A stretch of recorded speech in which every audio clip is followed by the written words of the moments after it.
خبر دی چې جرمني 10,000 افغانان له افغانستان څخه وباسي او هره میاشت به 1000 افغانان وباسي. هغه افغانان چې ژورنالیستان دي، مدني فعالان دي، هنرمندان دي، ممثلین دي او دې ته ورته نور ملګري.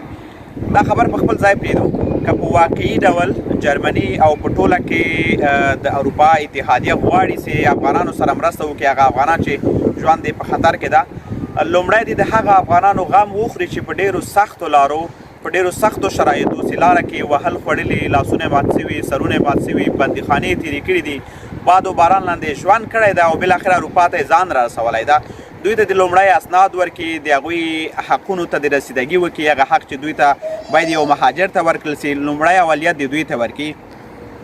تاسو باور وکړئ چې په همدې ځای کې چې زه اوسېږم دې ته په جرمني کې چې مې کوم ملګري دي په ډېر بد وضعیت کې پراته دي، سره دې چې دوی ډېرو په سختو لارو راغلي، ځانونه یې هم را رسولي دي.